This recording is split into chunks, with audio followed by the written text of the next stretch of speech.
in Ontario, California, it's Foobar Sports.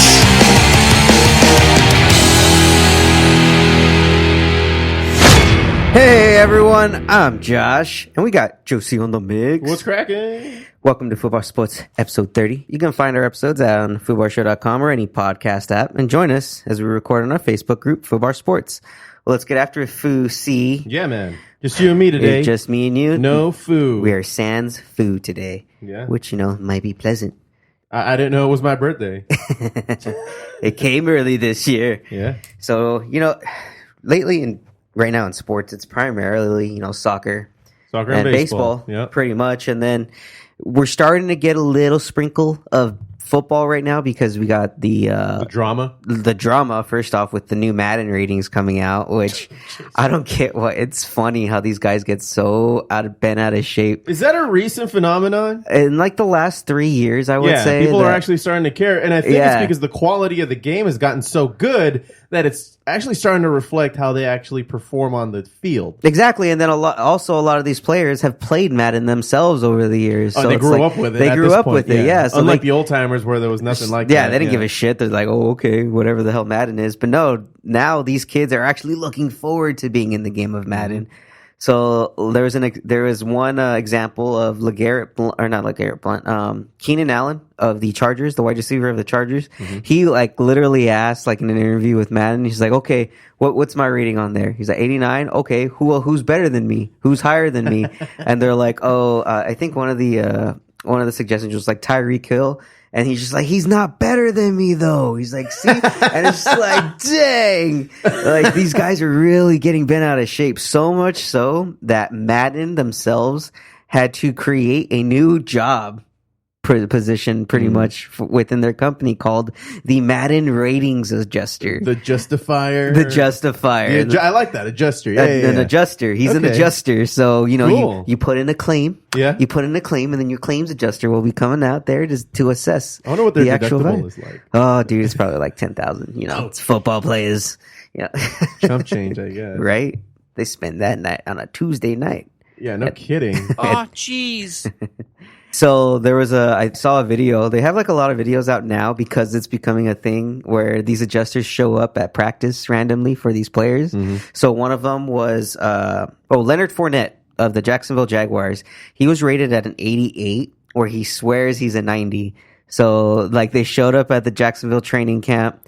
And he's just as soon as he sees him right away, how you giving me an 88? Nah, bro, you guys are shady, bro. Nah. And then the guy's like, okay, well, why do you think you're higher? He's just like, well, look at my stats. And he's like, okay, well, we're going to do some tests to see if you actually do rate within the 90, bump him up in the 90th, in the 90th percentile. So they have him do drills all over again, the 40-yard dash again, the verticals. Mm-hmm. They have them redo all that so that's how their way of assessing it. Okay. Which I think it makes kind of sense. So what would happen if they reassess somebody and they did worse in the first time around? And then they go lower. They go lower after they complain so much? It's bro, you shouldn't have said shit. Now you're tired. Shut up. Yeah, exactly. Exactly. You guys just screwing yourselves at that point, so don't cry about it. But it's funny. They even made some funny little skits where they were rating players on other stuff, and Aaron Donald's it was Aaron Donald, and I forget what the rating is. You guys can go watch the video, and he says, "What's my rating?" And he's like, "It's a 99, right?" And he grabs the guy's clipboard. He's like, 85. Boss breaks it on the table in half and throws it at him. He's like, I'm a 99, bro. It's what the fuck? Since when? Yeah, it's bro, chill. Yeah. It's just a video game. So, remember. Yeah, but that is actually, it's forever. It is. Once they release that video game, it's in the history books. And there's no changing it after it's been released. No, I mean, the same thing with 2K, because the 2K ratings are actually more accurate, I would say, than the Madden ones. But yeah, they're there. They don't really get adjusted very often. As pretty much as soon as the game's out, that's your rating. Mm-hmm. That's it. You're stuck with it. So how much of it is based on how they test, and then how much is it based on the actual stats that they put up year to year? I think they take both into consideration. As far as I think they lean more on the stats. initially, like based off of what your previous stats were, as well as like your age, and if you're going to be on a downhill swing or an uphill swing. So like some players, like right now, I think Julio Jones, the wide receiver, he's like in the high 90s, but he's been in the high 90s for fucking ever since he's been in this game. So if like next year they say he's going to be like less, then they'll probably be like, oh, okay, well, he's slower this last year. He didn't have this many touchdowns over 80 yards or some bullshit. Like they judge it up based off of those type of statistics, which is crazy in and of itself. It's like, wow, you guys really pay attention to how many yards the touchdown was thrown? Yeah. It's everything. They Everything. want to make it as lifelike as possible. Yeah. So why not? But sometimes you get like those crazy ass like animations in there where like one, I saw a video where the football player, he caught it, wide receiver caught it, and then as he fell down, like he fell in the lap of, or no, I'm sorry, he fell backwards and the cornerback fell in his lap. So the helmet of the cornerback was, within the crotch area. Okay. And it started glitching, and the guy was just going back and forth, while the guy that got the touchdowns raising his hands like, yeah! Like, I don't think you wanted to do that now, did you, Madden? No. Well, let's just chalk it up for a glitch. Yeah, let's do that. Let's do that. Well, going on to baseball, since we're in the dog days of summer, it's pretty much baseball time. That's all it is, all day, every day. Yeah, and our Dodgers can't be beat. They're pulling away. I mean, they just got beat by the Phillies. The Phillies, and that was a heartbreaking series. Because Kershaw shouldn't have come out. I understand he was already approaching his 100th pitch for the day. Oh, okay. But I think the outcome would have been the same if we would have kept them in. Now, if you want to protect his arm, then take him out. I think they want to protect him more for the postseason because we need him healthy in the postseason. We need Ryu. Healthy. But I was just going to say, as much as I love Kershaw, he doesn't impress during the postseason. He hasn't, at least in the last couple times. No, well, that's because we've used him up so much, with the exception of like last year. He was injured majority of the year. Yeah. But he has stayed relatively healthy all year because I think they're really being careful with him now. It's just like, dude, it's not about the amount of wins he gets. Let's just conserve his fucking arm. Because the only pitcher that they have to pitch like almost every time he's due up is Hyun-Jin Ryu. Yeah. I mean, he's got a .47 ERA. This dude's on fire. He's going to win the Cy Young Award. Yeah, I hope so. He's a talented motherfucker, dude. But considering his age, where he started in Japan and then had to come over here. Well, he was South Korea. South Korea, that's right. And then he's doing it all over again here. Yeah, and you know what? I'm glad he has a 1.7 ERA. He has 11 wins. Compared to how he has been like the last few years, he's always injured. Like I think for 3 years in a row, he had injury issues. And then before that, he was like a 13-win pitcher. Yeah. Before he went down the shitter, and I'm really happy that he's back on his feet. He has over 112 strikeouts right now. Yeah. Yeah. And he's a beast. He's a beast. But where the Dodgers lack, or where they're having their faults at right now, are second base. Kike Hernandez is just not putting up the offense that he needs to stay in the lineup consistently. And then also our bullpen, like our mid relief, we really don't have much. And what's the story with Peterson these days? Because they're benching him too quite a bit. So with Peterson, he's playing more of like a platoon role, only because he still has trouble with left-handed pitching. Mm-hmm. And so that's why they only pitch him, or they only start him on right-handed days. Yeah. But whenever it's a lefty, they just put him on the bench because he still can't hit every day.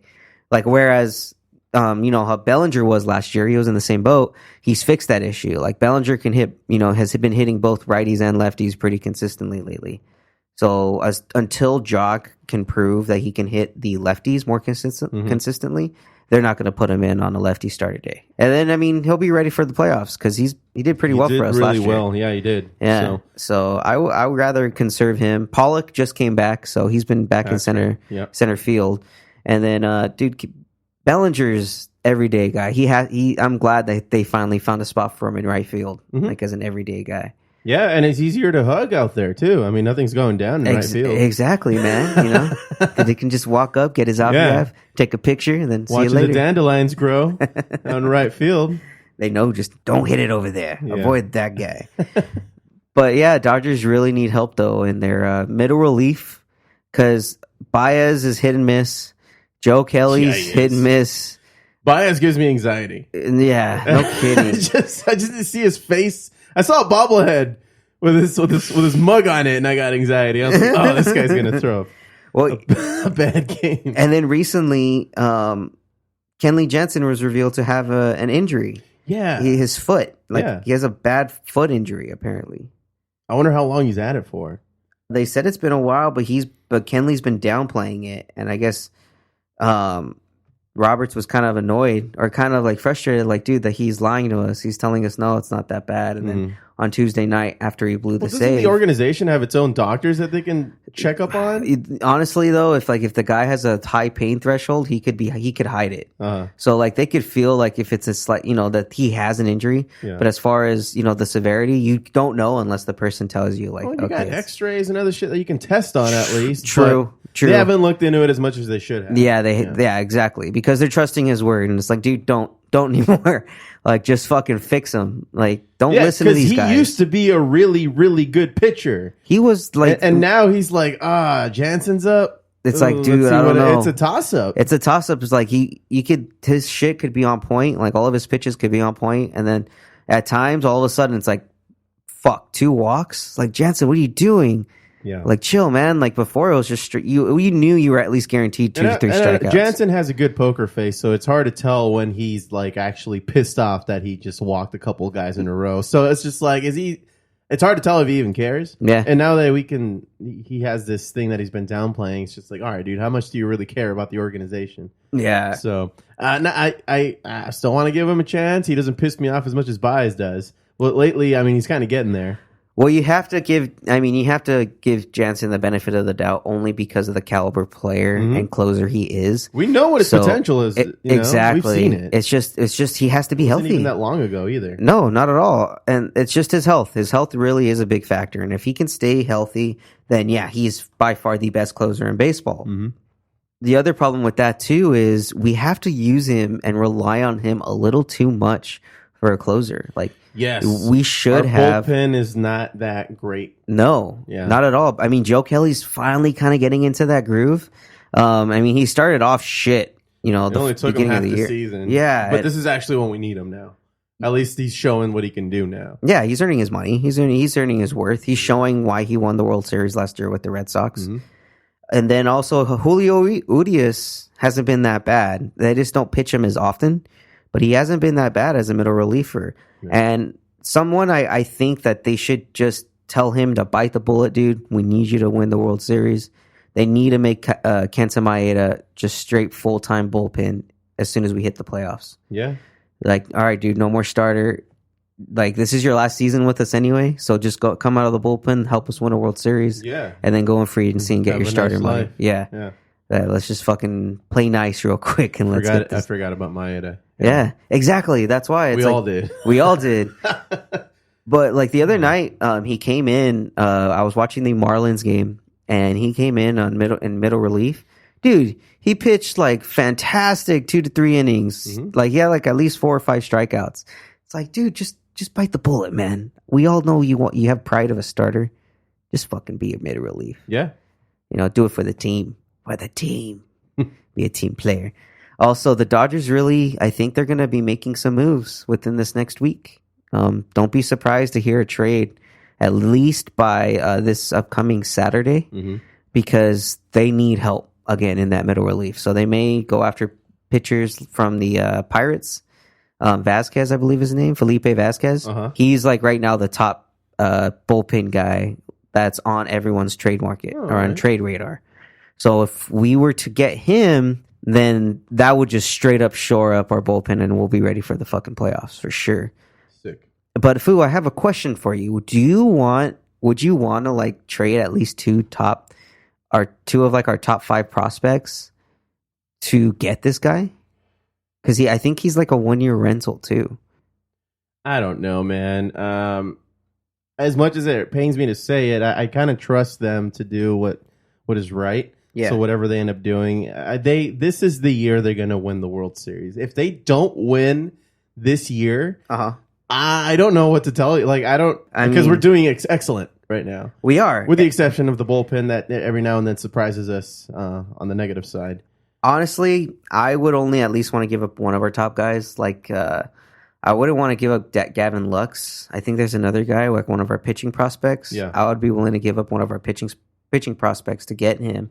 But I wouldn't want to give up both them and Gavin Lux because I think that's overkill as far, in my opinion.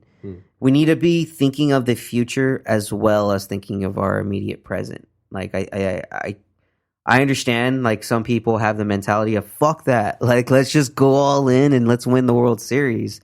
But it's like, hold on, guys. Like we want to be consistent winners and a great, like a dynastic team. You know, so the only way to achieve that is to kind of stockpile these youths. You know, that's how the Yankees stayed in fucking play. Yeah, they're always in contention because they're always making these right moves. Who knows, man? I'm not the guy to ask. That's for sure. Yeah, no kidding. You're telling me. But yeah. So fuck. We'll see in the next week, guys. Don't be surprised. That's all I got to say. And then lastly, as far as baseball wise, I want to talk about the upcoming inductees into the Baseball Hall of Fame. Yeah. So it was recently announced that the following players would be inducted into the upcoming Hall of Fame. Mariano Rivera, the fantastic and legendary closer of the Yankees. You know, he's the best closer of all time. Yeah, dude, and it was awesome to actually see him a couple times, throughout his career. Yeah, and whenever he played with the Angels or the Dodgers. Every time I saw this guy pitch and throwing his signature pitch, the cutter, it was insane. It's like you see it go straight, and then all of a sudden, boom, just moves like with the mind of its own. I'm curious to see what the physics on that is. Like, what's the equation for that shit? Yeah, 'cause he was consistent. It was consistent as fuck, and then just his hand placements. Dude, that's what's crazy about baseball. Just the hand placements that you have on the ball. Right. You can manipulate the trajectory, every which way. Yeah, everybody knows, the two finger is the curve ball, and then, the slider. You got the kind of the palm thing going down. It's weird. Do you have the knuckleball where you literally just have your fingertips? Yes. Like you have to grow your fingernails super long to dig in. Yeah. Yeah, because your fingernails are essentially gripping into that ball. It's a part of it. Yeah. And there's been great pitchers. R.A. Dickey, he was recently one of the best knuckleballers, as well as the Boston Red Sox guy. I can't remember his name for the life of me. Lackey, I believe that's what his name was. He fucking had a crazy ass knuckleball, and it's crazy how you just see it float, no movement. Yeah. So I'm really happy to see that Mariano Rivera is getting inducted. He well deserves this. Mm-hmm. One of the best pitchers of our generation. Yo, definitely. Yeah. And continuing with pitching, the pitching theme, Roy Halladay was also inducted into the Hall of Fame. And actually, this is kind of a bittersweet induction because he passed. For those of you that don't remember, he died in November of 2017 in a plane accident. So he was really young. Mm-hmm. He won 2 Cy Young Awards in 2002. Between 2002 and 2011, he played for the Blue Jays and the Phillies, and he had a record of 170 and 75 with a average of 2.97 ERA. Jeez. So I think this was mostly, because he recently passed, but he deserves to be. He's got good stats. He got good. Yeah. He has the stats to believe. No arguing here. Another one is Mike Mussina. He's another pitcher. You're going to notice a theme here, a lot of pitching. He pitched with the Orioles and Yankees for 18 seasons. He's an old-time vet. He pitched between, let's see here, long-ass time ago. I don't know. That doesn't give me the actual year here. Okay. But, yeah, he's an old-timer. And then next was Edgar Martinez. Played with the... Where the fuck are your teams here, buddy? Wow, ESPN, just give us the teams right on the top. Just Is it making you read some kind of article? It's making me read this article, but it's telling me the names. It's pissing me off, guys. I'm sorry. Lee Smith, pitcher from the Chicago Cubs, and Harold Baines. For you old timers that know these people, I don't know. That's pretty much your Hall of Fame. The top names I would say are Halladay and Mariano Rivera. Yeah. They're one of the most recent. The other two are just guys that, made them. They just made them wait a little bit before they threw them in there. Okay. Were there pictures only in black and white or something? There were a couple that looked all grainy. It's like, wait a minute. Yeah. I wasn't alive for this. Yeah. Or was I? And mutton chops and shit. Exactly. And the handlebar. The handlebar mustaches with the little felt. Anybody have the Negro Leagues in there?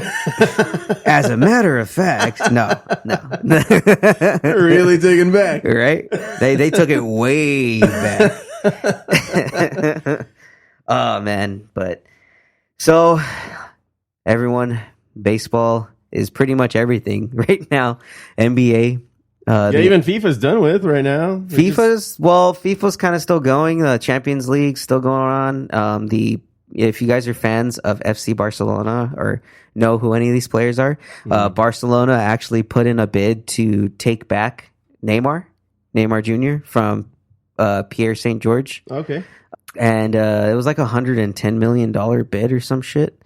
Like, dude, the FIFA contracts are fucking insane. And then also too the FC Barcelona also traded for Griezmann. Mm-hmm. He's like a top player right now. And then we also just recently had El Tráfico, the game between the LA Galaxy and the LAFC. Okay. And the Galaxy won 3-2, thanks in large part to Zlatan Ibrahimovic. Okay. That's his name, bro. That's a name. Zlatan. You can't spell LA without Zlatan. That's what he says, dude. You can't. You can't. He's right. And then it's funny because he was recently interviewed, and because he played in the EuroLeague for a majority of his life, and then he's playing pretty much his twilight years in slumming it in MLS and still like destroying everyone. Him and Wayne Rooney. I don't know if you are familiar with that name. He used to be on the England League with Manchester United. Okay. He was like a top player for years. Wayne Rooney is actually on DC United. He plays in the MLS too. Another EuroLeague guy. But Zlatan, I'll call him Zlatan for good measure. Comrade. Right. He was interviewed. Soviet anymore over there. What? Anyway, I've just been watching The Last Tsar a lot, so it's been I've been getting that accent down. He again in an interview he asked him, he's like, what makes you say that you're the best player in the league? When you have a guy on the other league and the other side, Carlos Vela, who's 29 and he's leading the league in scores and wins and all that. He's like, how old is he? Mm-hmm. He's 29, and he's where does he play? MLS. How old was I when I played in EuroLeague? 29. Okay, that tells you why I'm better. It's just like, dang. He's like, I am Ferrari amongst Fiats. And dude, he proved it on Friday. He had a hat trick. He had 3 goals against them, and every single one of these goals is like, what the fuck is this guy doing for real? Like, he did a crazy ass behind the back ball, like just transfer, like just crossed up this dude, and then boom, immediate goal. Like, go look at those highlights; they were dope. And every interview now I see of Zlatan, I always want to watch because this guy has gold, man. He's made for Hollywood. Yeah, good. I mean, that's what we need, I think, in soccer, at least here in the U.S. Somebody who can fucking showboat a little bit, even. Yeah, and showboat his skill. I hate the floppers. The ones that's ruining their sport, to be honest with you. Honestly, I like the bruisers too, because that's what Wayne Rooney is. He's still a big motherfucker, and he'll knock you down. He doesn't care if you try to flop. If you're gonna flop, he'll fuck you up. If you're gonna flop, I hope so. Yeah. I mean, that would be my thing too. So if you're gonna flop, I'll give you a reason to fucking flop. I mean, come on, man. Soccer should be a little more physical. I don't mind a little bump in here and there. It makes it exciting. Yeah, and they should definitely try to poach more guys from the Euro leagues. Yeah. I mean, that would help tremendously. If you bring more Euro players, European players in the MLS, then you'll definitely start to see a boom in popularity. Because as we've seen with Zlatan, the caliber is just out of this world. Because, dude, he's 38 and he's still owning all these fucking guys, these youngsters in the MLS. Because they build them differently in Europe, man.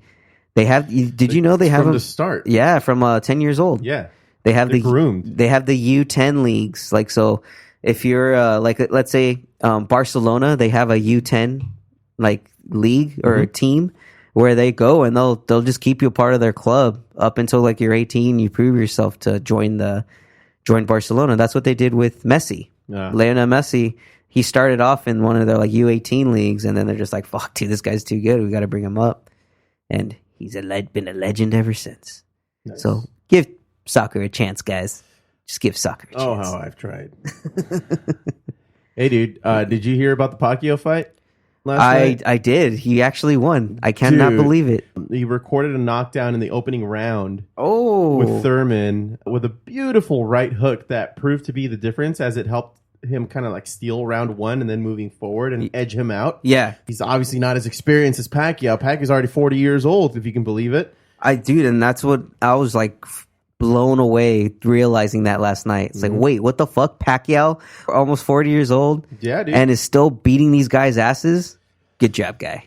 Good job. Apparently, it was a very exciting fight. He still has the speed. He's not as fast as he used to be. Yeah. But the fucking Thurman was just kind of boasting about how he's going to put Pacquiao to sleep, how he's going to make him retire. Pacquiao's just like, that ain't happening today, brother. So look, man, if he wants pointers on how to put Pacquiao to sleep, just go ask Marquez. And then he'll give you some pointers, fight, all right? Yeah. This fight was an instant classic. I mean, just by the sheer just punches that were being thrown. Two of the judges scored it at 15 to 112 for Pacquiao, and the third one had it for Thurman at 114 to 113.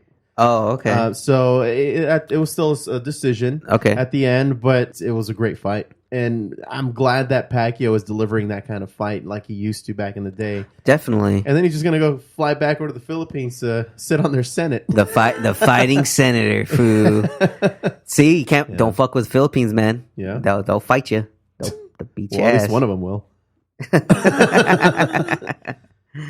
Oh. Well, foo, is that all? That's all I got, man. All There's right. not much else going on. Not much at all. Well, join us again next time, folks, on the Foobar Sports Facebook group. And listen to us on Tuesdays. Foobity doobity.